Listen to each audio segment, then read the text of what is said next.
Donc, bonjour à tous et à toutes. Donc, je ne me représente pas, c'est pas la peine. Bonnes élections. Voilà, donc je vais vous parler un peu des bassins versants karstiques de la vallée de la Source et les caractérisations des échanges eau de rivière, eau de karst. Parce qu'on a tendance toujours à mettre les eaux souterraines d'un côté et les eaux de rivière de l'autre. Alors que dans beaucoup d'endroits, ça marche ensemble. D'où des problèmes éventuellement qualitatifs de l'eau par la suite au niveau de ces réserves de flotte. Donc ce travail a été amené depuis 2005 jusqu'à l'heure actuelle encore, parce qu'on continue un peu à l'étudier, par tous les organismes que vous avez en haut, sous l'égide de l'agence de l'eau et sous un contrôle général, ce qu'on appelle la ZAVR, son atelier bassin du Rhône, qui travaille sur tout le secteur méditerranéen, donc le Rhône, la Durance, tout ce que vous voulez, l'Ardèche, et la 16 a été choisie comme référence par rapport au bassin versant karstique, et on vous expliquera ce que c'est le karst. Voilà. Alors, pour redémarrer un peu la problématique, c'est que dans ces eaux de rivière et ces eaux souterraines, donc de karst, nous avons affaire à de l'eau douce, de l'eau potable. Et vous avez ici un dernier recensement fait en 2021 en France, des quantités utilisées en vert pour les eaux souterraines et en bleu pour les eaux de rivière. Alors vous voyez, en gros, on utilise à peu près en France 33 milliards de mètres cubes, ce qui est déjà pas mal, puisque ça représente en gros, par habitant, 150 litres par jour et par habitant. C'est déjà pas mal. Donc, en plus de la quantité, on a la qualité. Et on s'aperçoit dans l'état écologique des eaux de surface. Cette étude a été faite en 2021, vous vous apercevez que 43,6% des eaux sont considérées comme valables. Donc, j'ai rajouté dessous tous 56,4% des eaux qui sont de moyenne à qualité médiocre voire mauvaise. Donc ça donne une base de départ justement sur la qualité de l'eau en France. On va venir chez...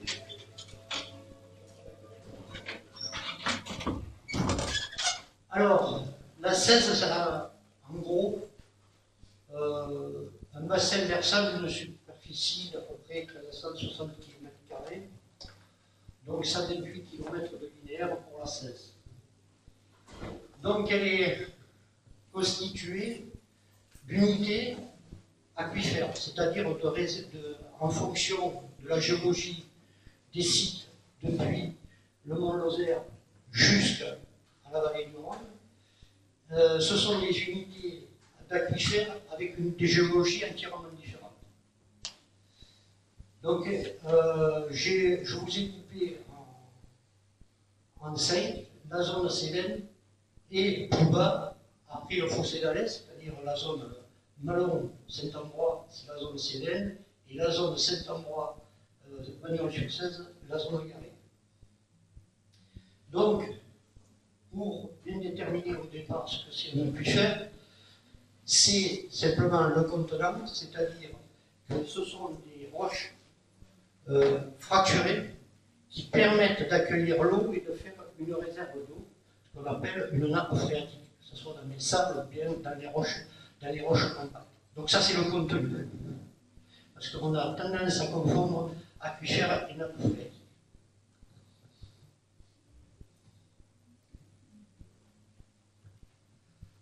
Alors là, on a des aquifères, on en a de toutes les couleurs, ça c'est bien, et de toute nature. La première aquifère qui sont à l'ouest, sur les sources de la 16, ce sont des aquifères de roches métamorphiques. Vous laissez Lozère, les roches granitiques. D'autre part, on a des roches métamorphiques aussi, de style gneiss ou bien de cet acabit-là. Et ce sont des roches qui captent très peu l'eau. C'est-à-dire que, par exemple, les granites sont très faiblement saturés, d'une part, et leur constitution, à l'intérieur de la masse du granit, est peu poreuse. Donc on retient peu l'eau. Et donc c'est l'eau qui s'écoule, et c'est pour ça que quand il y a des grosses précipitations sur les sédiments, là ça dégoule, c'est pour ça que les ponts de Chamonix, par exemple, etc., sont beaucoup. Entre autres. La deuxième zone, la zone numéro 2, c'est une zone très complexe. C'est une zone à la fois qui ont des terrains qui ont à peu près entre 300 millions d'années et 200 millions d'années sur le haut. C'est des zones de baissège avec ce qu'on appelle des trias. Ce sont des roches plus ou moins sableuses qui ont été formées par les mers à l'époque. Et en dessous est venu, sous ce trias, avant le Trias, on avait les roches carbonifères, c'est-à-dire c'est là où on extrayait tout le charbon. Donc les mines de charbon, qu'ils soient de la Grande Combe ou de l'Essège, de Villiers-sur-Cèze, etc. Donc le Trias est venu là-dessus reconstituer un nouvel aquifère et est venu se coller les roches jurassiques qui, elles, sont des roches à la fois perméables parce qu'elles sont extrêmement factuelles. On verra après que ces zones-là ont subi des actions anthropiques, c'est-à-dire humaines, parce qu'on a fait énormément de mines et on a changé tout le contexte naturel des eaux souterraines, des nappes et des circulations de ces nappes dans ces grands réseaux. Le troisième cadre, c'est le fossé d'Alès, c'est-à-dire la zone qui s'étend entre Saint-Ambrois et Rochefute. C'est un long fossé qui part presque de la Méditerranée et qui remonte jusqu'à la Corse en Ardèche. Alors c'est un ancien rift, c'est-à-dire qu'à un moment donné, la croûte terrestre s'est écartée. Et suite à cet écartement, on a eu beaucoup de dépôts. Ces dépôts sont en général des dépôts marneux, calcaires marneux. On a de l'argile, on a un peu de tout, et ce n'est pas favorable aux aquifères. Sauf une chose, c'est que la Cèze, sur ces dépôts, a apporté énormément d'alluvions qui, là, ont créé des aquifères qui sont utilisés à l'heure actuelle, par exemple, à la Cissé, par exemple, à Rochefute. Donc ce sont des aquifères riches en eau et qui alimentent correctement les populations. Le quatrième secteur, c'est le secteur de Jeanne-le-Clap, c'est-à-dire ce qu'on appelle un plateau karstique, c'est-à-dire ce sont des anciennes mers qui se sont déposées à peu près il y a 140 millions d'années. Donc ces mers se sont déposées, ce sont des dépôts de lagons. Imaginez-vous à Tahiti, par exemple. Vous imaginez à Tahiti, mais il y a 140 millions d'années, on était à Tahiti. Donc ce sont des roches extrêmement fracturées, on verra tout à l'heure pourquoi. Ce sont des roches extrêmement fracturées dans lesquelles il y a énormément qui a formé des aquifères importants avec des nappes phréatiques relativement conséquentes. Et la cinquième donnée, c'est ce qu'on appelle le secteur, en gros, Goudargue via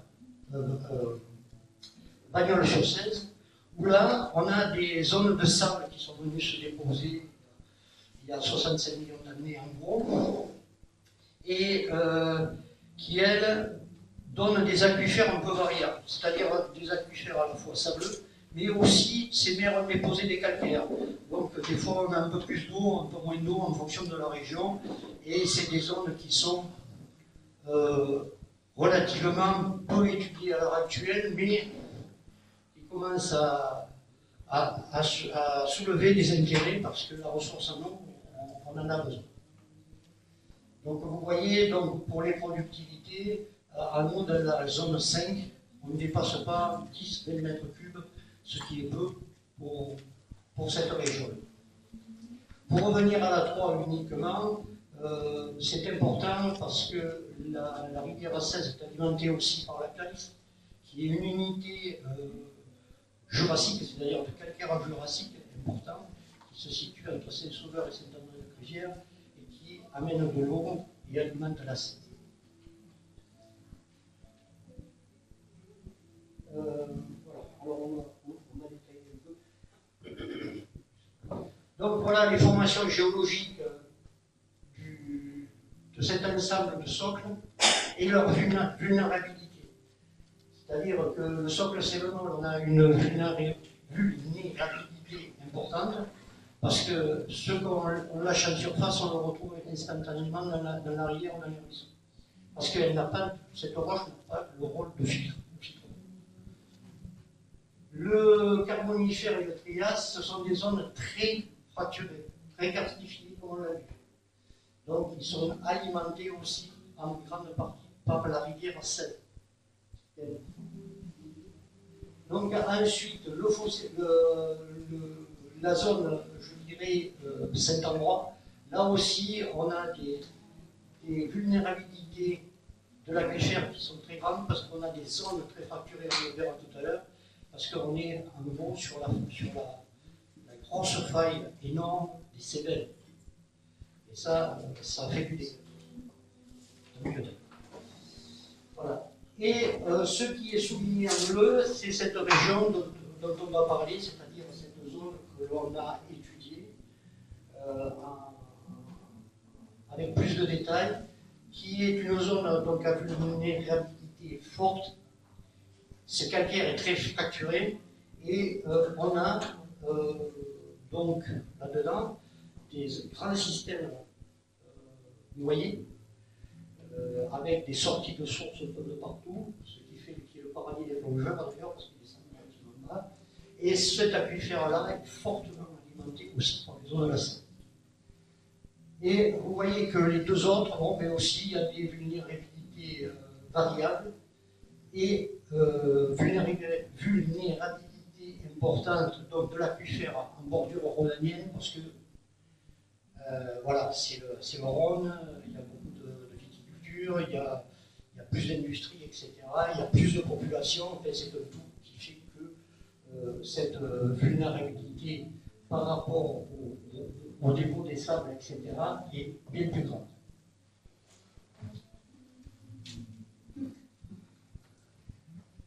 Alors, on reste toujours sur la même zone et nous avons regardé un peu ce qui se passait dans ces zones qui délimitent tous ces aquifères. Donc, sur le secteur, je dirais des Seiches, en gros, il n'y a pas que des Seiches, etc., on a eu des activités métallurgiques, sidérurgiques fortes, qui ont laissé des empreintes au niveau de l'eau. Parce qu'il faut se dire que chaque zone possède sa propre signature au niveau de l'eau. L'eau possède son cachet. Donc, quand vous faites des analyses d'un côté, ce n'est pas les mêmes que de l'autre. Donc, systématiquement, on retrouve des problématiques dans ce secteur, hein, métaux, etc., qui sont dues à l'activité minière. La deuxième activité dans la zone 3, c'est-à-dire celle du fossé d'Alès, entre Saint-Ambrois et Rochelieu, vous avez eu à la fois des activités minières, mines de sable, entre autres, qui posent problème par moment, pour des fortes précipitations, parce qu'on a des exores qui dégueulent aussi. Et deuxièmement, on a des activités agricoles. La zone 4 est une zone, je dirais, touristique, en gros. C'est-à-dire que des villages style Méjean-de-la-Canne sont des zones qui ont été, depuis les années 70, considérées comme zones d'activité, de plein air, etc. Et la zone 5, eh c'est une activité agricole surtout, et en bordure du Rhône aussi industrielle. Donc voilà les activités qu'il y a sur ces différents bassins, moins d'unités d'aquifères. Donc je vous ai mis à peu près la démographie sur laquelle cet ensemble de bassins, donc on est à peu près 100 000 habitants. Pas beaucoup, hein, mais c'est pas. Et les activités touristiques, à peu près, nous avons 60 000 personnes par jour qui naviguent du haut du Mont Lozère jusqu'à Bagnols, jusqu'au Rhône. Donc une activité plus ou moins passagère où les gens s'arrêtent, s'arrêtent pas, etc. Mais qui consomment, entre autres, on va se les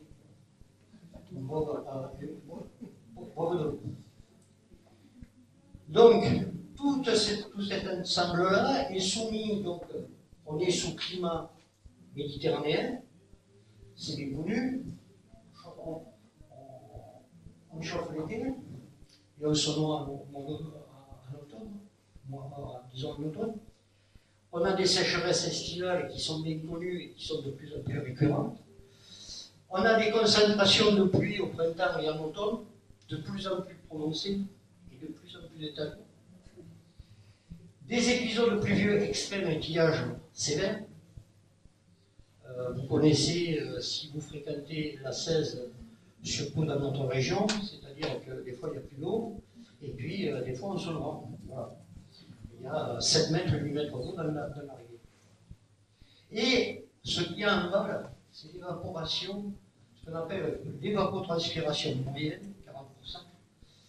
C'est ce que captent à la fois les plantes, mais aussi l'évaporation naturelle due à la chaleur. Ça représente 40%. Il y a à peu près 20 ans en arrière, on était entre 30 et 35%. Donc, il y a quelque chose qui se passe. Et ça, nous, on en tient compte dans les calculs systématiquement, parce que quand on fait des relations, je vous expliquerai plus les vies, on travaille avec des pluies, ce qu'on appelle des pluies efficaces, c'est-à-dire on enlève l'évapotranspiration. Donc voilà un peu l'ensemble du panorama de notre bassin, sur ce qui se passe sur notre bassin. Et il y a en 2000, en 2005, j'avais attaqué donc une étude sur les pertes de roches budes, et ensuite est venu se greffer le dispositif ZABR, donc zone atelier bassin du Rhône, et on a eu, disons, pas mal de labos qui sont venus se greffer dessus, et ce qui a permis de faire des études assez conséquentes. Donc vous voyez les synthèses de données disponibles à l'époque, il n'y en avait presque pas. Des approches thermiques par imagerie infrarouge pour voir les eaux du karst, comment les eaux du karst pouvaient réapparaître en rivière. On verra des images tout à l'heure, on a l'exemple des faits. L'hydrochimie, c'est-à-dire que on caractérise toutes les signatures d'eau de chaque source. On a fait ça à chaque source et bien sûr sur la rivière le long de son lit. Donc on a fait des approches qu'on appelle aussi hydrologiques, alors des débits, tout ce que vous voulez, on mesure les températures, des hauteurs, etc. Et on a fait aussi donc relevé la pluviométrie, parce qu'il faut savoir, on verra là tout à l'heure, c'est que c'est la pluie qui participe à l'alimentation des eaux souterraines. Donc il y a eu des campagnes de traçage artificiel, c'est-à-dire qu'on voit du colorant, sur quel endroit ou sur quelle source va sortir si on fait ça dans un aven, donc la nappe phréatique de l'aven, etc., ou en surface, en fonction des positions géologiques ou tectoniques. Donc on a fait une approche aussi biologique très importante. Et on a fait bien sûr de la géologie, et on a fait de la modélisation pour voir à plus long terme qu'est-ce qui va se passer sur ces débits de rivière, donc voir éventuellement les à-coups qu'on va avoir dans le temps, c'est-à-dire ces dispositions entre ces précipitations extrêmes d'un côté et ces sécheresses prolongées de l'autre. Voilà, il y a eu le bout.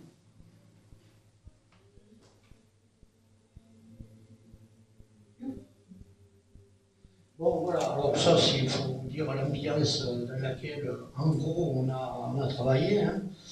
Alors, un coup sous la pluie et un coup sous le soleil. Il n'y a pas d'heure pour les braves. Et voilà donc plus en détail la zone sur laquelle on a travaillé, c'est-à-dire cette zone que vous voyez en vert, où il y a écrit 145 à 113 millions d'années d'un côté, de l'autre côté 100 à 66 millions d'années. Et donc on a travaillé de part et d'autre de la rivière 16 pour connaître les bassins d'alimentation du karst de chaque entité calcaire. C'est-à-dire qu'on a plusieurs facettes. C'est compliqué, mais on a plusieurs facettes. Et bien sûr, c'est comme à la baignoire, le calcul des eaux de perte dans une baignoire, elle s'évapore, donc on a des fuites. Donc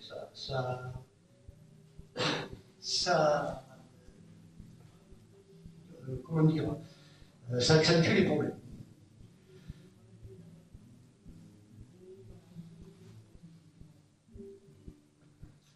Alors, bien sûr, on a eu des dépôts calcaires. Donc, pour avoir un aquifère là-dedans, il faut du calcaire. Donc, ce calcaire, on l'a vu, vous voyez, ce sont des calcaires qui ont entre 145 et 113 millions d'années. Ce sont en général des calcaires très durs, très fracturés. Et pour la fracturation, on est négatif. Je vous note négatif. Pourquoi ? Parce que sur la ligne Antuse, Saint-Ambrois et jusqu'à la Gorse, on a ce que je vous disais tout à l'heure, la faille des Cévennes. La faille des Cévennes, c'est quelque chose de très très important puisque ça coupe presque la France en deux. Et cette faille, elle a joué sur presque 11 km de rejet, c'est énorme. Et donc, on a eu toute une constellation satellites d'autres failles qui se sont créées. Donc c'est une faille qui s'est créée en gros il y a 250 millions d'années.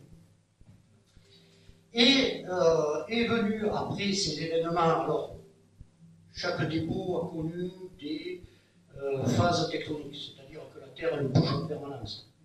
C'est pas arrêté de bouger. Donc on a eu un tas de fracturations dans tous les sens qui se sont produits. Et le deuxième fait le plus important qui s'est produit il y a 35 millions d'années, c'est ce que je vous disais tout à l'heure, c'est l'ouverture du fossé d'Arès. Et ça, c'était un énorme truc, parce que ça a individualisé la sérène de la garrigue. Ça, c'est clair. Et là, ça a positionné, vraiment ça a positionné tout le réseau hydrographique de la 16 et tout le réseau karstique, c'est-à-dire des eaux souterraines. Ça a changé là.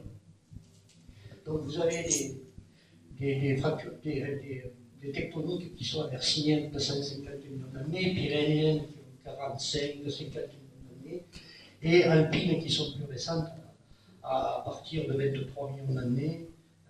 Ça a joué en permanence. Je veux dire, notre région est dans un étau en permanence. C'est un accordéon, je tire, je pousse, je plisse, je casse. Bon. C'est extraordinaire pour les géologues.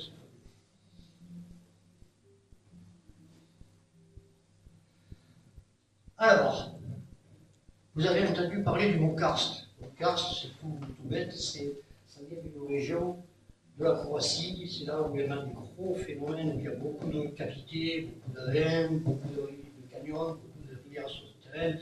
Et les premières études qui ont été faites ont été faites dans cette région. Et tout ce qui est calcaire, région calcaire, a hérité de ce nom. Donc, j'ai repris en haut ce qui était un aquifère karstique, donc c'est initié à la fois par la tectonique, mais aussi l'action combinée de l'érosion-corrosion sur la roche, parce que les pluies sont légèrement massives, elles corrodent, elles agrandissent les réseaux de fissures et elles permettent leur transit bien plus important dans la masse calcaire. Alors, les réserves d'eau karstique, elles sont alimentées par deux choses, les eaux de pluie et les eaux de la rivière. Il ne faut pas oublier. C'est-à-dire que les eaux de la rivière cessent comme de l'Ardèche, des Gardons, de l'Hérault, tout ce que vous voulez, c'est le même principe. On a des fuites qui se font, et pour notre rivière, on le verra plus en détail, va rentrer dans le karst, va se mélanger aux eaux souterraines et vont ressortir plus bas en général sur d'autres sources. Donc ça va faire un mélange d'eau. C'est là d'ailleurs on va reconnaître ces mélanges, d'une part. Et bien sûr, ça va ressortir au niveau des sources qui sont en général à des contacts entre des roches un peu différentes les unes des autres, en général un peu plus morneuses. Donc on a un contact qui se fait là et on va favoriser la sortie de l'eau à travers ces interfaces.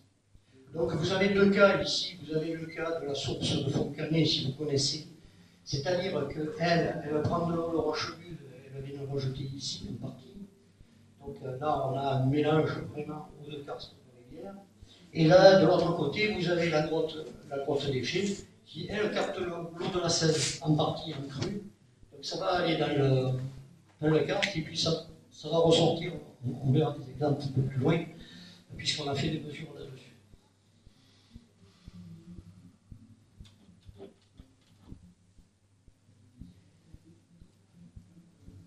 Alors, on a deux phénomènes de perte dans cette moyenne vallée de la Seine. On a les pertes de Rocheville. Les pertes de Rocheville, c'est justement sur la faille de Barjac, une des grandes failles qui est en parallèle de la faille des Cévennes, qui a été ouverte lors de l'écartement du rift. Et justement, on a des séries de fracturations qui coupent perpendiculairement la rivière et les eaux se perdent. Donc les mesures qu'on a fait, c'est à peu près 500 à 600 secondes qui se perdent. Hop, et c'est pour ça que, en général, à partir du pont de Rocheville jusqu'au Tarot, on a des sécheresses relativement classiques. Mais ces mesures nous donnent cet aspect donc, de perte, vraiment. Et ces pertes vont, vous le voyez par les flèches, ressortir aux sources de Canet, qu'on a vu dans le contrebas, et de Monteil un peu plus loin, qui, elle, donc, alors ça a été prouvé par coloration. On a coloré, on a fait de la géochimie et on a vérifié cet état de fait.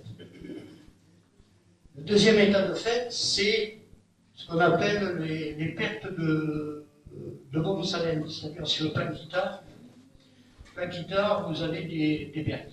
C'est-à-dire que vous avez une rétrécissement de canyon, vous avez des failles énormes qui recoupent, et là-dessus, il y a ce qu'on appelle une perte, la perte de bombe salène, qui récupère les eaux de la 16 et va alimenter un réseau souterrain, mais pas que, parce qu'il y a une partie aussi qui part sur montée.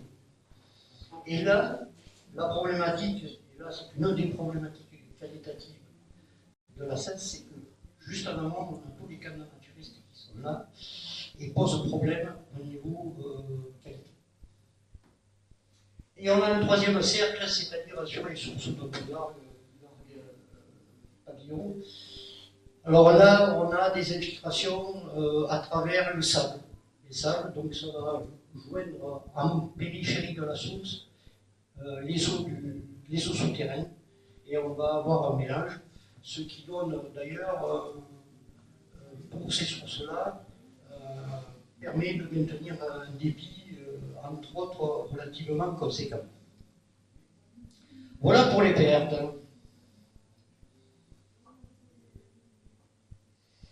Alors, après les pertes de la rivière, il faut voir ce qui se passe sous terre.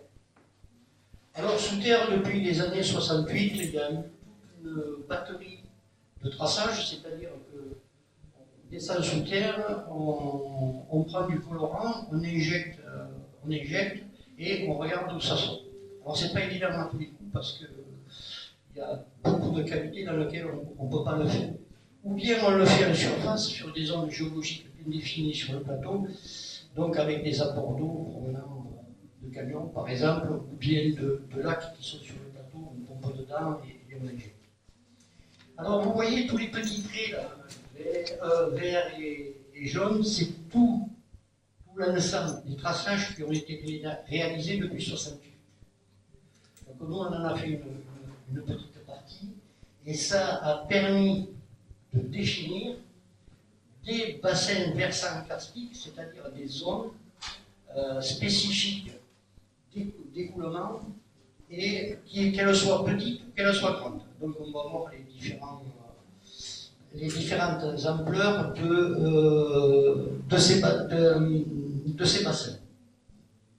Alors vous voyez, il y en a eu pas mal de faits et il en reste encore. Et il a fallu que l'on trace de l'autre côté vers l'Ardèche pour définir, si vous voulez aussi, si des cavités que vous voyez en étoile blanche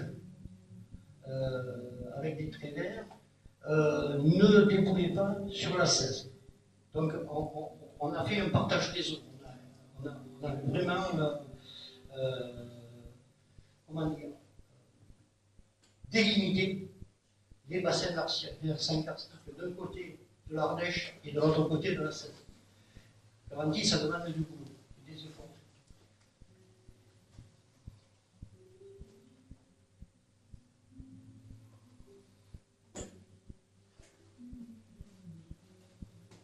Alors là, je vous ai représenté justement l'ensemble de ces bassins versants. Alors vous voyez qu'il y en a de grands et de petits, qui sont dans les cercles rosés, là, que vous voyez, avec des flèches qui donnent le sens de circulation. Alors, on a des petits bassins versants le long de la 16, ils sont petits, comme 2 km², 3 km². Le plus grand, c'est celui de la source des filets qui fait entre 7 et 8 km² en fonction de la pluviométrie. Par contre, le plus important, c'est celui que vous avez au centre, qui est représenté par le grand triangle ici, les 2 ovales qui sont en dessous. Alors là, vous avez un bassin versant, alors encore il va falloir un peu plus le définir, mais vous avez un bassin versant qui représente à peu près 100 km². Bon. C'est un bassin versant qui, si vous voulez, dépend d'un bassin versant aérien de surface. Vous voyez les flèches bleues d'un côté et de l'autre. Ce sont des zones qui sont, je ne dirais pas étanches, loin de là, qui sont naturées, mais qui sont relativement argileuses, marneuses. C'est-à-dire là, l'eau, quand elle va arriver dans les sols, elle va être retenue par les argiles et libérée progressivement. Contrairement aux zones vraiment de calcaire franc que vous avez de l'autre côté, qui elles vont faire circuler les eaux très vite. Et là-dessus aussi, on explique, c'est pour ça que quand vous allez à la source de Boudin, à droite, qui est un exemple, vous avez toujours cette alimentation qui se fait. Malgré que, on a des baisses de débit à l'heure actuelle relativement conséquentes sur ces entités. On perd du débit assez long. Donc là-dessus, on a des systèmes de fonctionnement qui sont très intéressants. Et on a une chance, c'est extraordinaire, c'est que sur ces zones-là, on a peu de tourisme, on a peu d'agriculture et on n'a pas d'industrie. Donc ce sont des zones relativement vierges, entre guillemets, où il y a une population, bon, il y a une population estivale bien sûr, mais il y a aussi une population autochtone à peu près logique, normale, entre guillemets, de nos campagnes rurales. Et c'est une zone où on a demandé à mettre cette zone en tant que réserve pour l'avenir. Ça, après, c'est les élus qui vont décider ou pas, ça, c'est plus de mon ressort, ou de notre ressort, c'est des études qui ont été faites. Et pour pouvoir conserver cette ressource en eau, qui est très peu exploitée. Donc, on demande, entre guillemets, pour l'avenir, de conserver cette ressource, qui est en plus de bonne qualité chimique. et qui est très peu atteinte par les problèmes bactériologiques. Donc on a une chance, dans ces domaines-là, d'avoir à la fois sur la 16 des eaux chimiquement de qualité correcte, on le verra plus tard, mais aussi des eaux souterraines. On en discutera plus tard.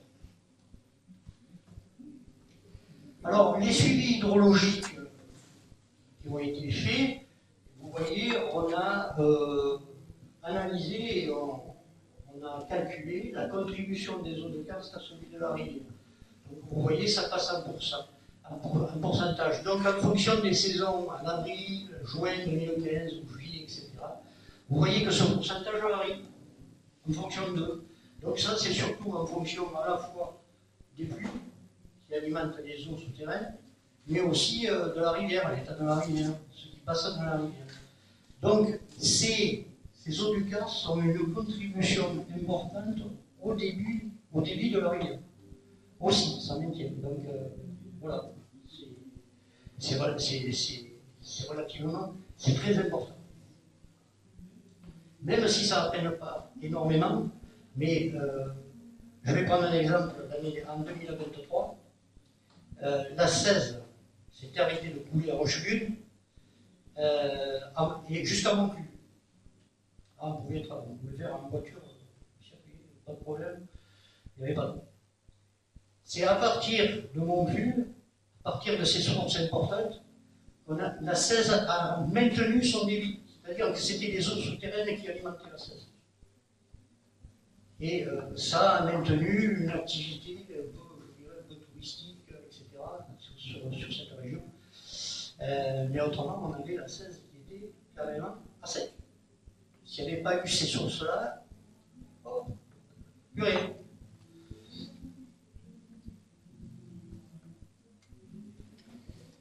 Alors là, je vous ai pris un exemple de détermination de ces bassins d'alimentation souterraines. Ça se demande des années d'études.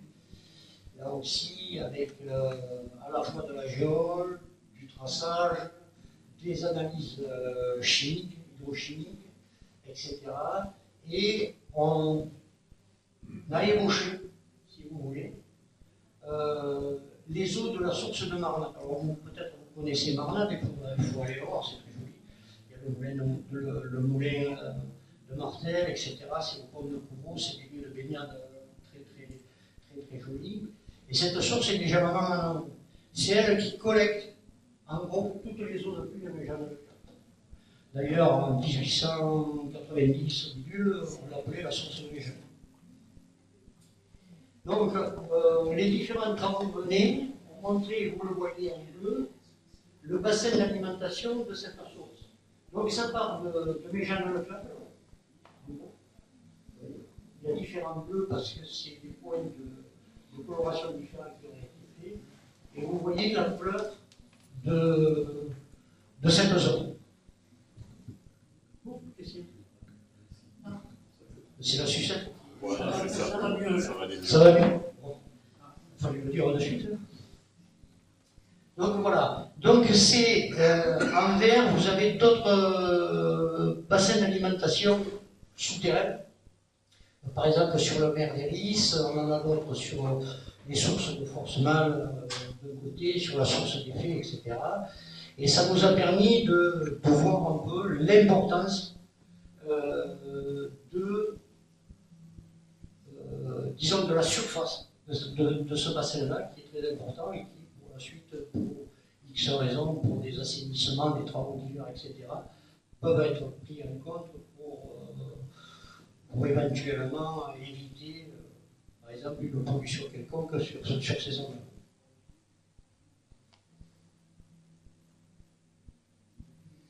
Alors, les images à infrarouge. Alors, les images à infrarouge, c'est rigolo, on prend un ULM, mon hélicoptère, on monte dedans, on met une caméra dessous, et on fait les gorges, c'est vite fait. Et la caméra, systématiquement, chaque seconde, prend une photo. Et ça nous permet de voir à la fois la température de l'eau, mais aussi des arrivées d'eau du karst que l'on ne connaît pas. Par exemple, ici, vous avez la source d'effet, on la connaît, la source d'effet, tout le monde y va se baigner, etc. C'est très bon. Par contre, vous voyez, en fonction de la couleur, quand vous avez une couleur qui est violette, comme ça, c'est des eaux froides. Donc c'est les eaux de la source qui sortent dans la rivière. Et puis, vous avez plus en orangé, etc. Ça, c'est des mélanges d'eau entre l'eau chaude de la rivière et l'eau froide. Donc ça s'est traduit par des températures différentes. Et puis ensuite, quand c'est vert, c'est la température à peu près ambiante de la rivière. Et en haut, eh bien, ce qu'on appelle la source de Villette, eh bien, on l'a découvert. Vous ne savez pas, il y avait des arrivées d'eau, on ne savait pas où c'était dans les alluvions, etc.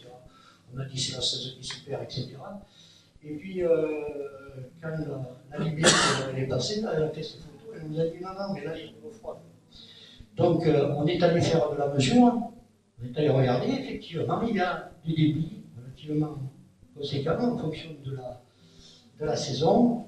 Et vous voyez en bleu monde les sorties d'eau du karst, d'ailleurs les eaux souterraines. Et ça aussi, ça participe à l'alimentation, participe au débit de la rivière. C'est-à-dire au maintien du débit de la rivière.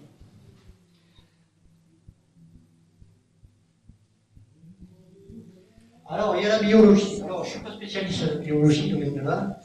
Ça, c'est les copains de l'ENA qui ont fait ça à Lyon. Donc, ils ont voulu voir les rapports qu'il y avait entre la faune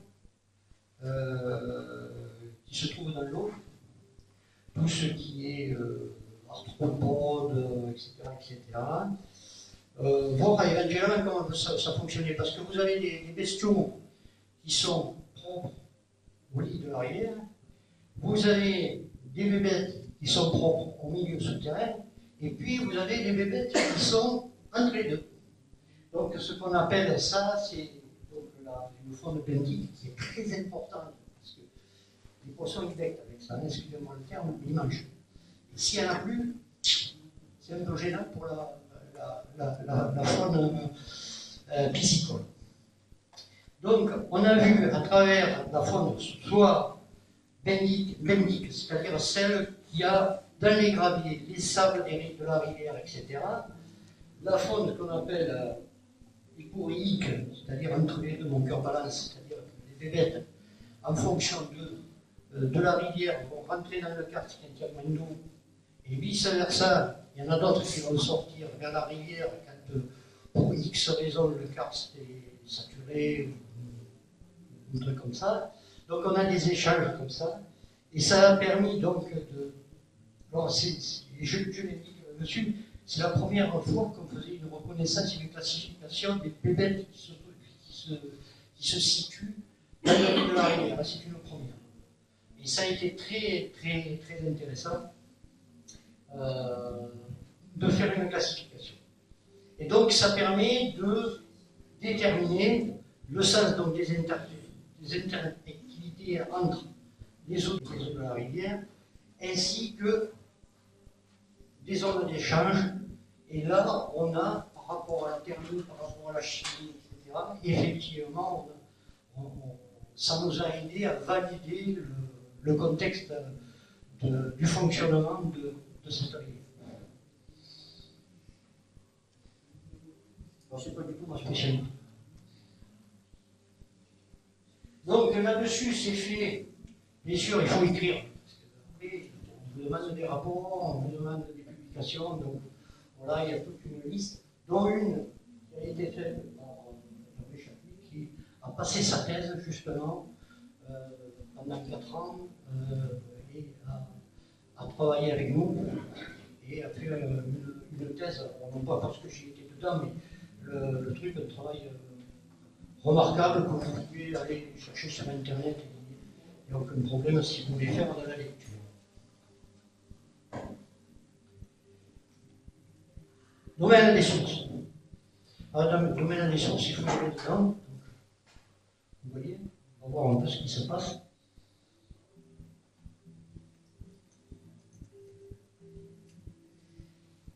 Donc, si on mesure les débits de rivière, il faut aussi mesurer les débits de source. Et là, c'est une autre histoire. Parce qu'il y a des sources qui ne sont pas accessibles ou très faibles. Donc il faut aller sous terre et aller mesurer.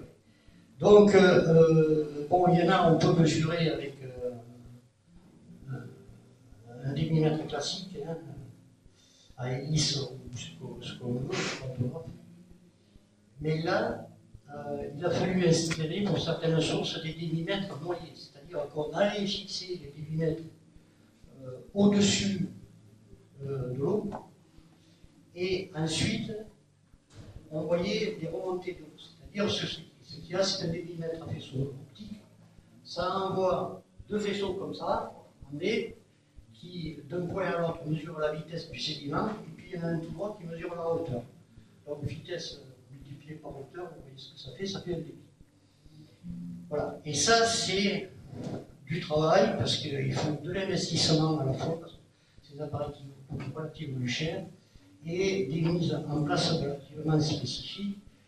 Et ça nous a permis de voir le sens, à la fois le sens de circulation et des débits à l'intérieur du karst. Et ça ne s'est jamais vu. Et voilà ce que ça donne. Alors c'est un exemple. Février 2009, on a eu une crue de la 16. Bon, on avait installé l'appareil. Voilà. Et vous avez, je vous donne un exemple, par exemple, les hauteurs de la 16 en centimètres et qui le cumulent le plus. Donc on a calculé parce que systématiquement il faut vérifier et calculer les pluies. Et donc vous voyez les hauteurs qui sont là en centimètres. Donc ça fait 3 mètres 30, 4 mètres, etc. 5 mètres, la 16 monte et il n'y a pas de problème. Et en bas, vous avez les débits en mètres cubes de la rivière et de la source d'effet. Alors c'est un exemple, c'est la source d'effet.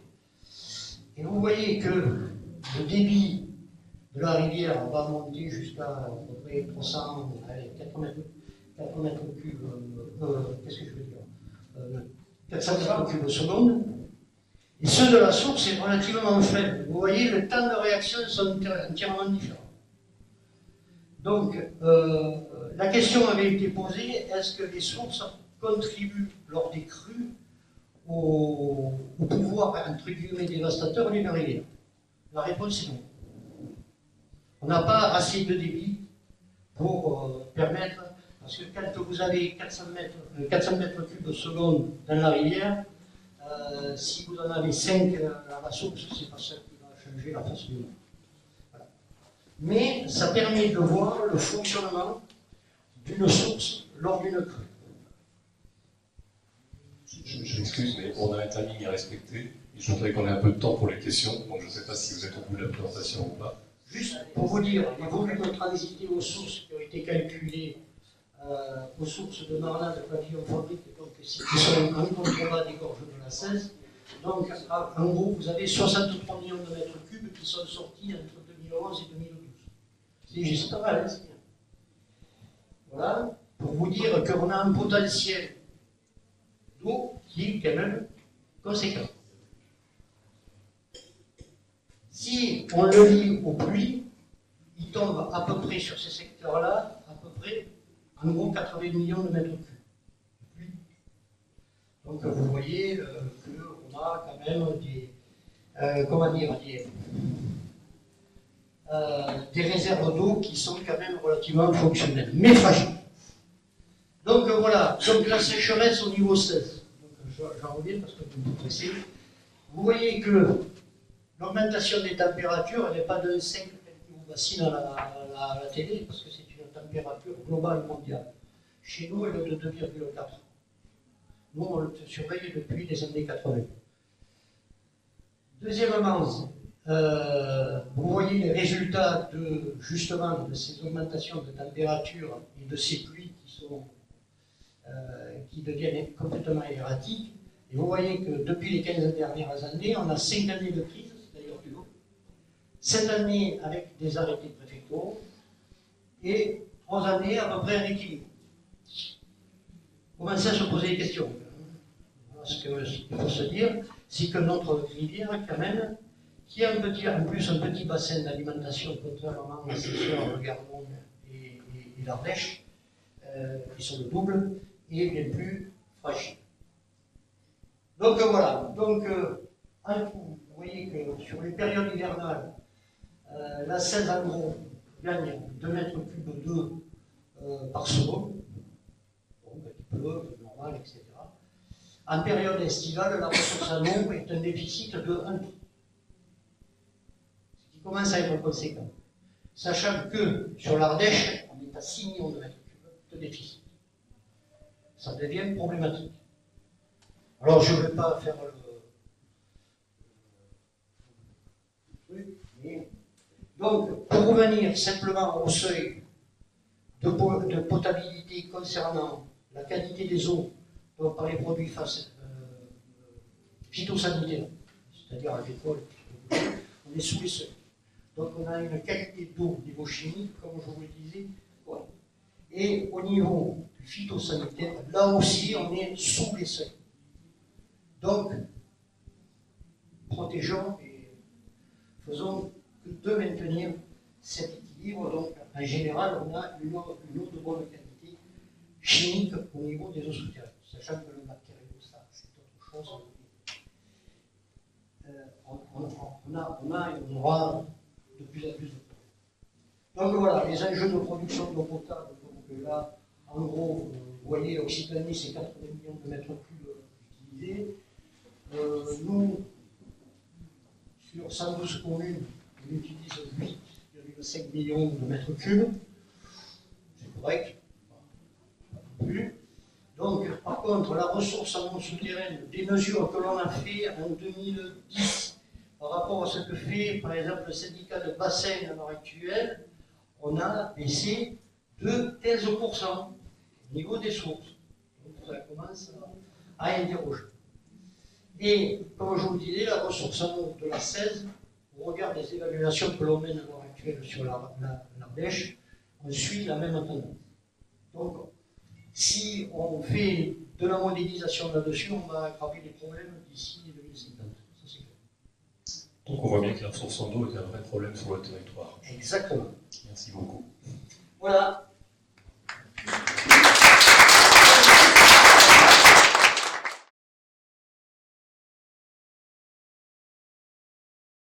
Donc Patrick Dumas, maire de Rochegude, on a parlé de Rochegude plusieurs fois, donc c'est vraiment une zone sensible, on va dire, on peut dire autre chose.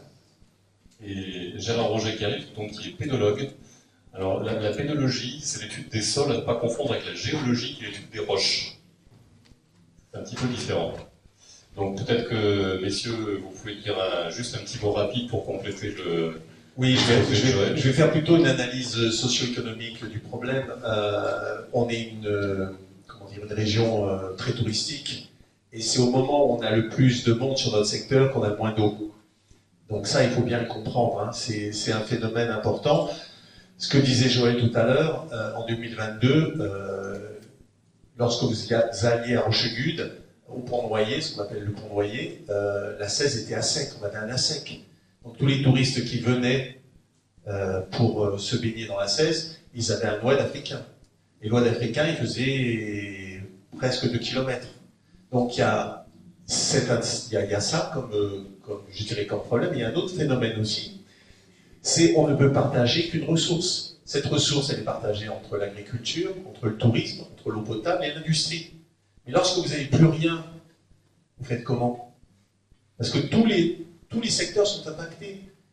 La ressource, les nappes phréatiques baissent, sauf qu'à ce moment-là, on a plus de monde, on a le remplissage des piscines en juin. Vous savez, le pic de consommation, il n'est pas en juillet, en août. Hein. Le pic de consommation est en juillet, au moment où on remplit les piscines. Moi, je suis au syndicat de 16 au Sonnet, et je peux vous dire qu'on voit la consommation, et la consommation, le pic, il est toujours atteint en juin. Il n'est jamais atteint en juillet, en août. Hein. Donc ça donne un indicateur important. Le second indicateur, c'est qu'il y a quand même une agriculture sur notre territoire, et cette agriculture, elle a quand même besoin d'eau. Les agriculteurs font des efforts, ils changent les cultures, ils cultivent certainement moins de maïs, mais on a toujours besoin d'eau pour certaines cultures, en particulier pour le maraîchage.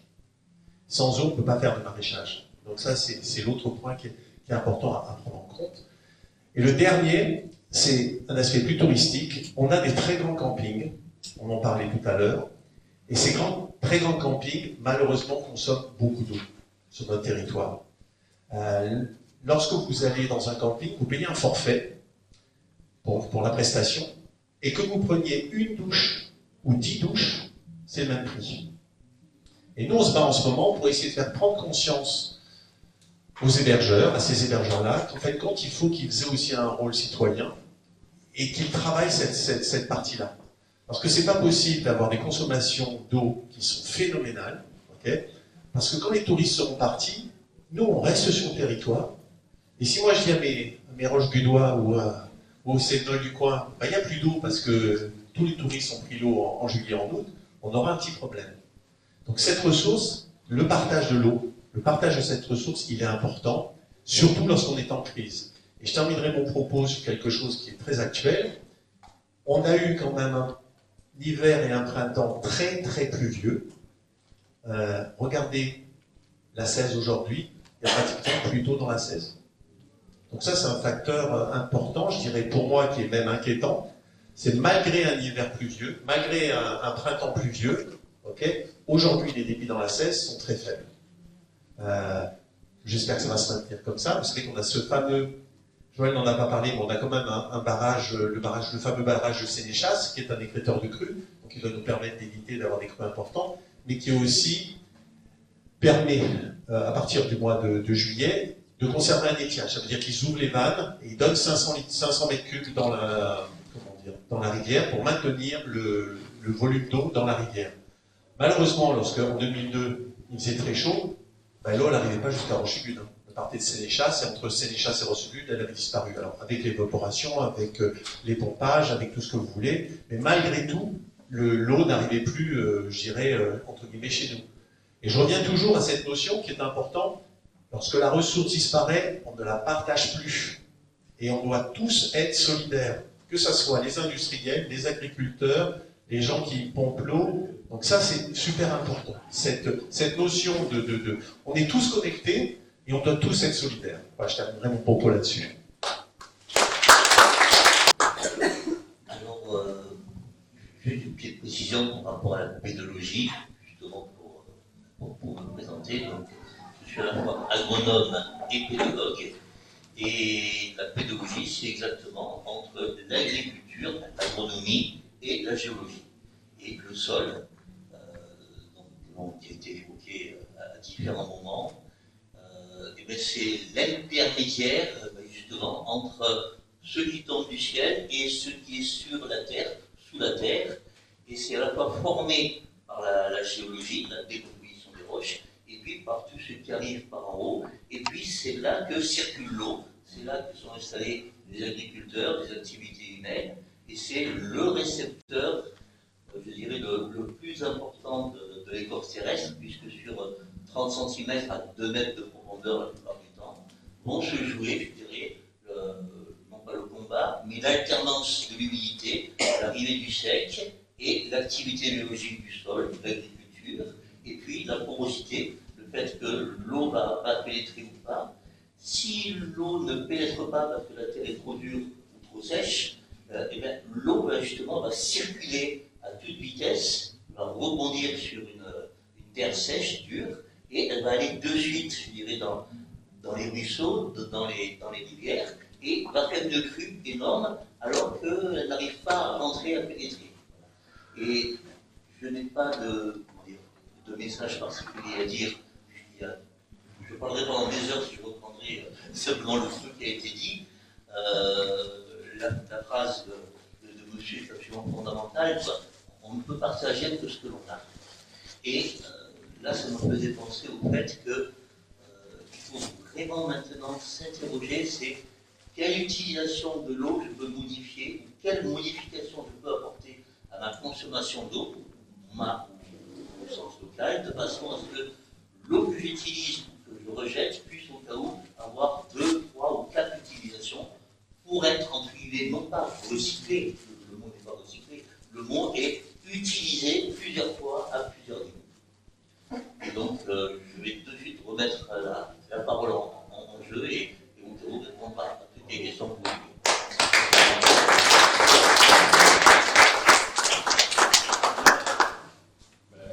Qui a des questions?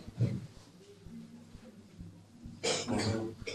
Oui, on a un ans plus vieux, mais malgré tout, apparemment, justement, les eaux souterraines ne se sont pas rechargées suffisamment, si j'ai bien compris.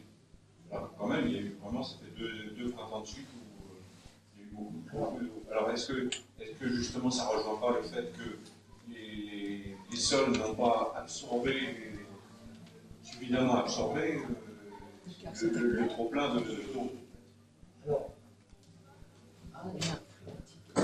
en ce qui concerne ce qu'on a étudié, nous, dans la masse calcaire, ces grands réservoirs, on s'est aperçu que depuis 2022-2023, il n'y en a pas plu.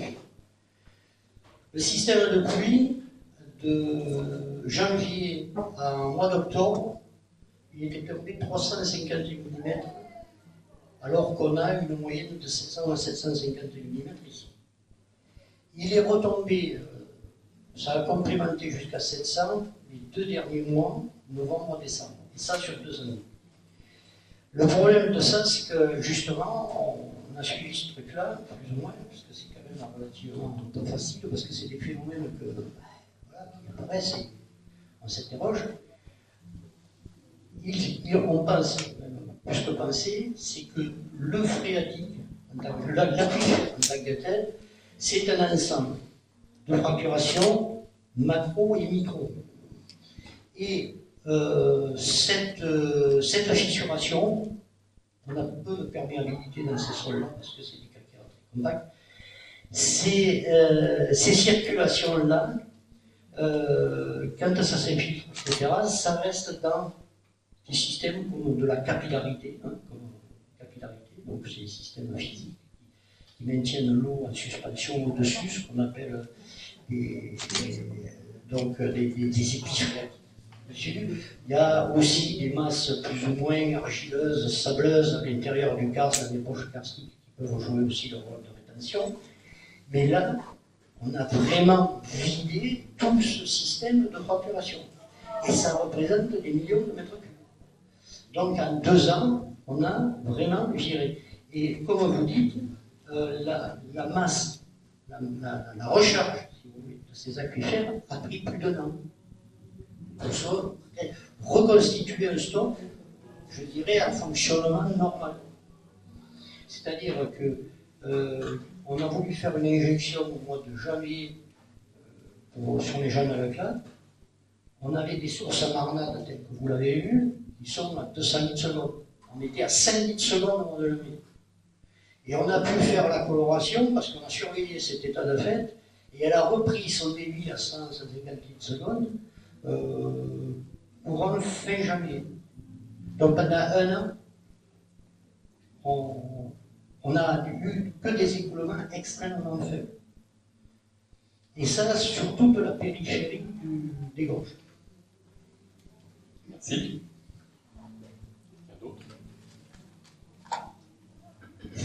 Pas d'autres questions? Est-ce qu'il n'y a pas un danger à les pomper dans les nappes souterraines? Parce que maintenant, on a tendance à dire on ne pompe plus un nappe alluviale, on va aller dans les nappes souterraines. Sauf que pour la recharge, alors, il y a une politique à l'heure actuelle un peu de l'agence de l'eau, c'est de faire de la ressource stratégique, c'est-à-dire d'anticiper cette ressource-là et tout le monde se tourne vers le milieu souterrain. Alors, le secteur souterrain chez nous ne va pas alimenter tout le monde. C'est vrai. Si on veut garder un équilibre entre le sous-sol et la rivière, on ne va pas pomper comme des malades, tel qu'on peut pomper, par exemple, pas comme des malades, mais à la Cissé, par exemple, les réserves.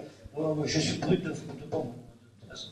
Le truc, c'est qu'on ne va pas avoir des consommations comme on a sur de la ressource alluviale. Et là, on le voit très bien, on l'a vu, par exemple, le cas des bombes qui alimentent en partie non plus les Barjac. Par exemple, ils ont voulu capter un peu plus. Ça leur a été autorisé, mais 2 litres seconde de plus. Vous voyez, c'est pas énorme. Donc, cette réserve, comme on dit, et c'est un peu le travail aussi qu'a fait la B16, c'est de voir cette réserve à la fois stratégique et de la mettre en conservation. C'est essayer de ne pas y taper dedans, de la conserver en bon état. Et ça, après, c'est aux élus de décider au sein de la communauté de communes, du département, etc. Mais, je répète une chose, nous avons des eaux extrêmement fragiles, les eaux de karst. Le karst ne filtre pas. Si vous mettez 1 litre de pastis en eau, vous avez l'eau. Le truc, c'est que ça ne filtre pas. Et c'est là où il faut être prudent dans le développement, ça c'est les communes, etc., mais dans le développement économique, quel qu'il soit, de la commune. Et ça, c'est à prendre en compte par les intercommunalités, les communes, etc.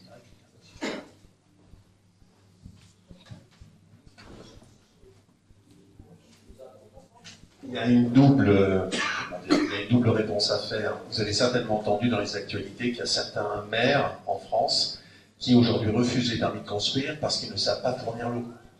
Et c'est vrai qu'il faut être en cohérence. Vous ne pouvez pas autoriser des dizaines de maisons si vous savez qu'à terme, vous n'aurez pas l'eau à fournir pour l'accueil de ces nouveaux habitants. Donc ça, il y a une réflexion. C'est plutôt sur le pourtour méditerranéen.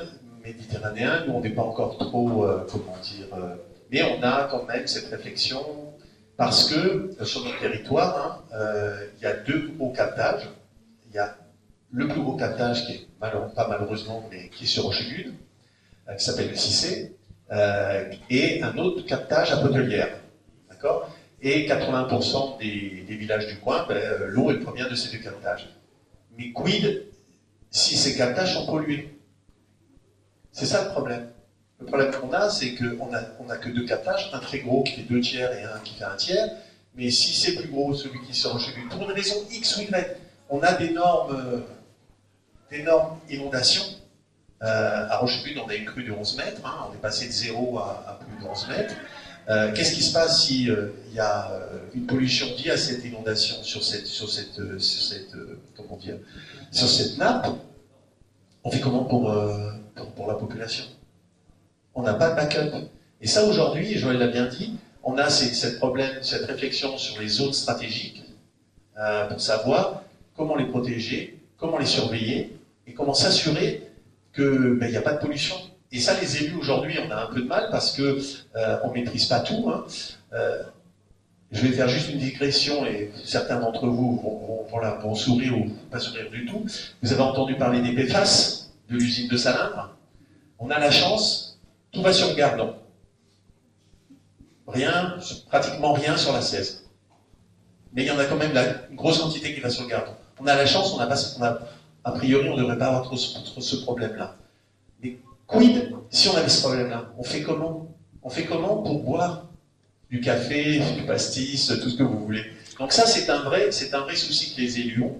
Et les syndicats de l'eau aujourd'hui se posent la question, c'est la protection de ces nappes, parce qu'elles sont essentielles. Et je reviendrai tout à l'heure, je reviens sur ce que j'ai dit tout à l'heure sur la partie touristique. Jusqu'où peut-on aller pour l'accueil des touristes? À un moment, il va falloir se poser la question. Je ne veux pas supprimer les piscines, je ne veux pas limiter l'usage mais à un moment, il faudra se poser ces questions. Donc ça, c'est vraiment des questions que les élus doivent se poser. Il y a des réflexions qui sont en cours. Il y a surtout une réflexion sur ces enjeux stratégiques, ces réserves stratégiques, parce qu'on sait qu'à terme, l'un des plus gros problèmes, c'est l'eau. C'est pas autre chose, c'est l'eau. Pas d'eau, pas de vie.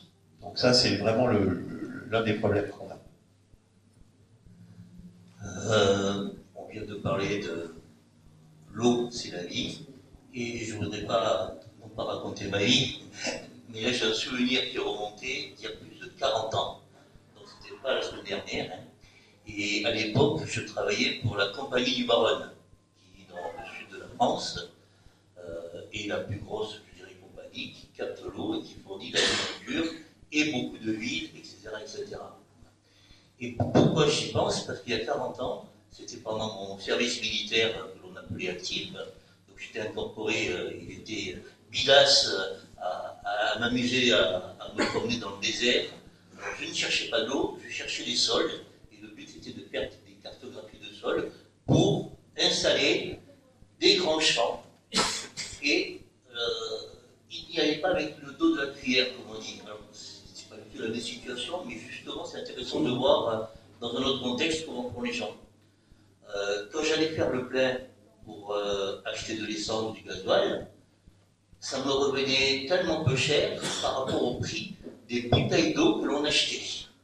Donc l'eau était plus chère que le gasoil, que le pétrole, etc. Bon, normal, c'est facile, c'était leur...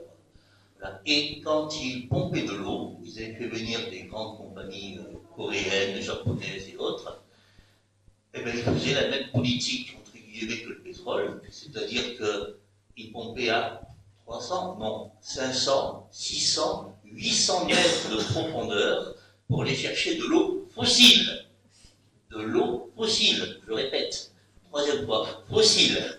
Voilà, et donc j'ai eu le plaisir de me baigner dans de l'eau fossile, c'est-à-dire non récupérable et puis totalement épuisable. Voilà.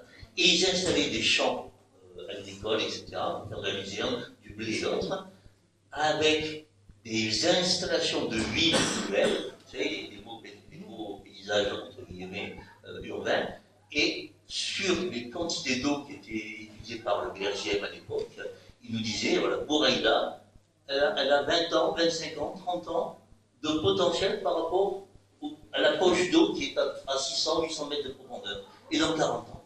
Donc, voilà. C'était une comptabilité entre guillemets de baignoire. Ce qui est rentré, mais il y a très très longtemps, ne pourra ressortir qu'une seule fois.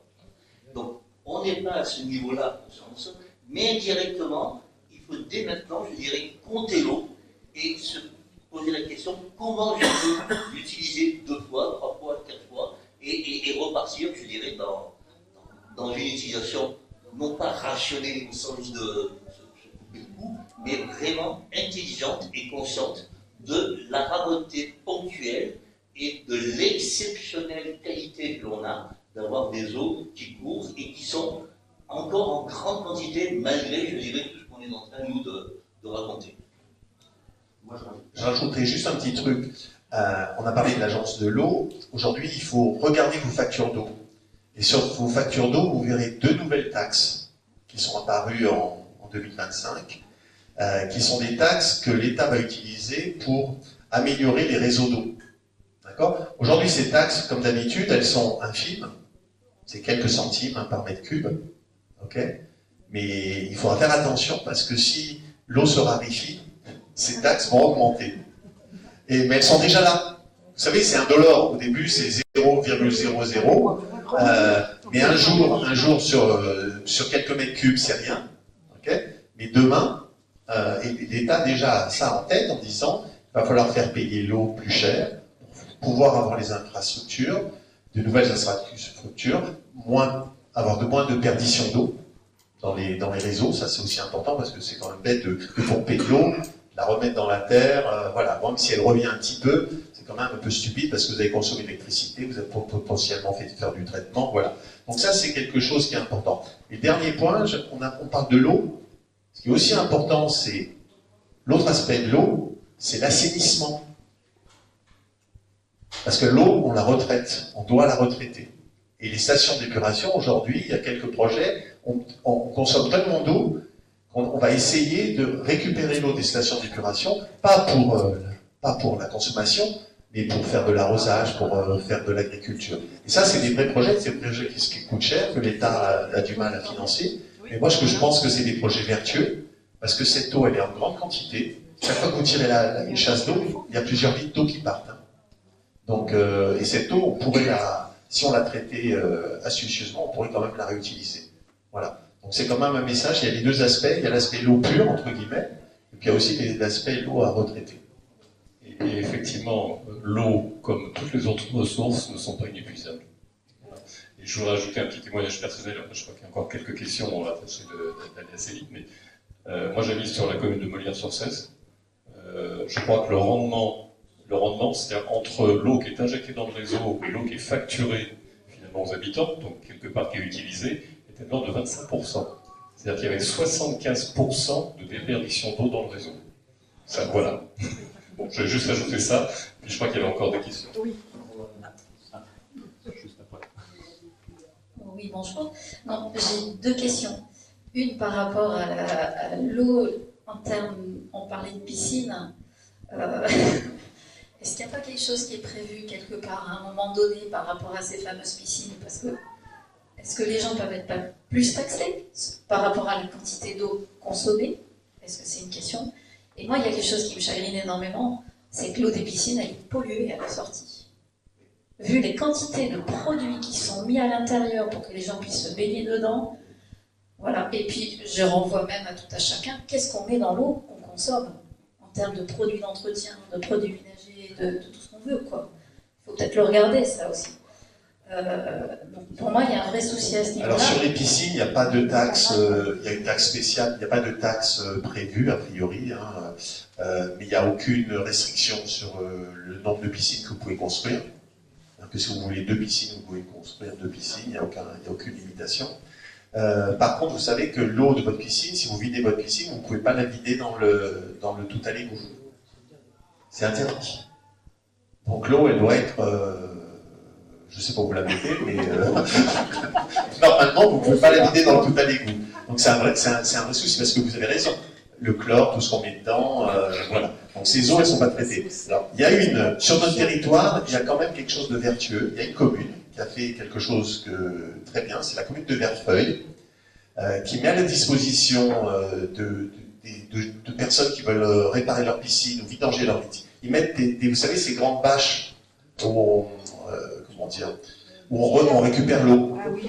Donc, ils mettent à la disposition de leurs habitants ces énormes bâches. Vous videz l'eau de votre piscine dans ces bâches-là, vous faites la réparation de votre piscine, et au moment où vous retransvasez l'eau, il y a une petite station de traitement qui vous redonne l'eau. Comme ça, si vous perdez très peu d'eau, vous devez rajouter quelques mètres cubes et pas remettre les 20 ou 30 mètres cubes ou même 50 mètres cubes de votre piscine. Donc on a trouvé, nous, les élus, on a trouvé ça assez intéressant parce que l'eau devient précieuse. C'est ça qu'il faut qu'on arrive à tous comprendre, c'est que l'eau devient, et pas la moindre goutte d'eau, mais c'est des bonnes initiatives et on va essayer de promouvoir ces initiatives parce qu'on s'aperçoit que les piscines, oui, ça consomme de l'eau. En revenant à l'eau potable, si vous voulez, pour finir, c'est que l'eau du robinet, c'est la meilleure. C'est la meilleure. Quand vous prenez de l'eau en bouteille, et moi je vais vous faire les analyses derrière au niveau justement de tout ce qui est en PFAS et compagnie, quand vous avez des eaux minérales qui sont stockées en palettes pendant 3 mois à le soleil, etc. Voilà. Donc une eau vivante est en général une bonne eau, si elle est traitée correctement, bien sûr. Mais buvez de l'eau du robinet. Avec un bon filtre. J'avais une deuxième question pour vous, s'il vous plaît. Alors, 2022-2023, les années les plus chaudes qu'on a eues depuis très longtemps, avec 2019 avant. 2024-2025, en termes de quantité d'eau, c'est énorme ce qu'on a eu. Est-ce qu'il y a eu... Non, en quantité d'eau, depuis oui. En quantité d'eau... Je parle de pluie. Je parle de pluie. Pardon, je parle de pluie. Ouais. Moi, je voulais savoir, est-ce qu'il y a eu une étude où il y a une corrélation? Moi, ça fait une paire d'années, je suis agricultrice, hein. Ça fait une paire d'années que je regarde, je note aussi les pics de température, que ça soit en haut, en bas, et les pics de pluviométrie en haut, en bas. Déjà en 2015, c'était flagrant. Personnellement, j'ai fait une intervention au niveau européen à ce niveau-là. C'était vraiment flagrant entre paysans. Est-ce qu'il n'y a plus les pics d'eau, printemps, automne, il n'y en a plus, je suis désolée. Il n'y a plus deux années consécutives où on a les mêmes pics aux mêmes endroits. Ça peut être même inversé, ça peut être les mois où ça a été le moins, des fois c'est le plus l'année d'après. Il n'y a plus aucun repère absolu. Je voulais juste savoir, est-ce qu'il y a quelque chose qui a été étudié sur la relation aussi avec la Méditerranée? Vu le réchauffement climatique, l'évaporation de la Méditerranée, nous on a des eaux qui viennent principalement de la Méditerranée. Est-ce qu'il y a une corrélation qui a été faite, des études qui ont été faites à ce niveau-là? Alors, moi je ne suis pas climatologue, mais on sait qu'il y a une relation forte. On le voit. En plus, comme vous dites très bien, ce qu'on appelait au cours préparatoire à l'époque, le printemps est pluvieux, les petites fleurs, l'été sec, et l'automne en ce moment, c'est terminé, ça existe plus. Donc on a je dirais, des intensités pluvieuses qui sont décalées dans le temps de plus en plus fortes, et des intensités de sécheresse de plus en plus longues qui se produisent. Vous avez entièrement raison de dire qu'il ne faut plus compter sur cette image d'épinal. Le climat méditerranéen, elle est terminée. Maintenant, la relation qu'on a avec la Méditerranée, ça c'est clair. On l'a, et puis maintenant, on l'a par rapport au courant océanique. Vous voyez la modification qu'il y a eu depuis pas mal d'années. On s'aperçoit qu'on a des courants, des cycles de pluie énormes qui arrivent du golfe de Gascogne, qui remontent et qui traversent la France en diagonale. Et les Cévennes sont oubliées. Puis on bombarde de l'autre côté, du côté niçois. Et on s'aperçoit que vous avez des régions comme les Pyrénées-Atlantiques, ils n'ont plus d'eau. Ce qui se passe en Espagne. Au pays des fraises et des tomates, ils font des tomates à bois toute l'année, ils n'ont plus d'eau. Donc on désalinise, on fait venir des bateaux de Marseille pour arroser. Donc là, on a aussi une variation climatique qui se fait. Alors là, elle est étudiée petit à petit. Mais nous, quelque part, c'est une interrogation logique, effectivement, on se pose des questions par rapport au cycle de l'eau, par rapport à nos rivières et par rapport à nos réserves de terre. Il nous reste plus que quelques minutes, donc je crois qu'on a deux dernières questions. Il y avait deux questions qui me posaient souci. C'était pourquoi on a autorisé les campings comme Cap Fun de venir dans notre région, à Saint-Victor, à Saint-Privat de Champleau. Voilà, ils ont saccagé, ils ont doublé leur quantité de mobil-home. Pas très loin d'ici aussi, je crois que c'est pareil, c'est Cap Fun. Donc je voulais savoir comment. Je crois que même la maire de Victor de Malclap a interdit l'installation et ils sont passés comment? Outre. Comment ça se fait? Je ne crois pas qu'ils soient passés outre. Elle leur a refusé une troisième piscine. Ça, je suis au courant.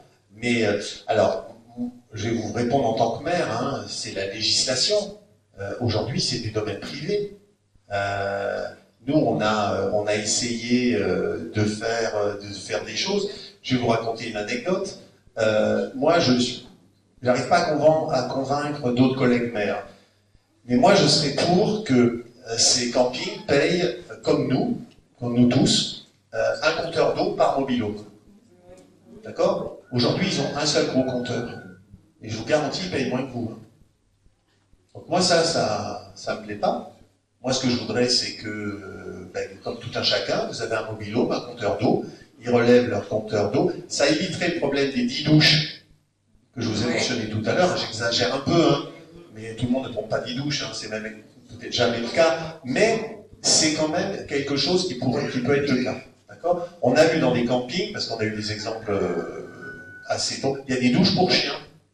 Non. Si, je vous le garantis, il y a des douches pour chiens. Donc là, on commence à se poser des questions. Après, quand vous les rencontrez, et je terminerai par un autre point, quand vous les rencontrez, ils vous disent, ils payent l'eau, hein. Ils payent l'eau comme vous et moi, ils la payent même, rubis sur l'ongle, donc il n'y a pas de souci. Mais le seul petit souci, c'est que ces grands groupes, on a essayé de les rencontrer, on a essayé de rencontrer les responsables de Cap Fun, et j'en parlais tout à l'heure avec Joël. Ici, vous avez des directeurs d'hébergement. Donc, tous les campings que vous avez des directeurs d'hébergement. Vous pouvez lui poser des problèmes, des questions sur l'hébergement. Mais pas, le gars vous dit, l'infrastructure, c'est pas moi, c'est Paris.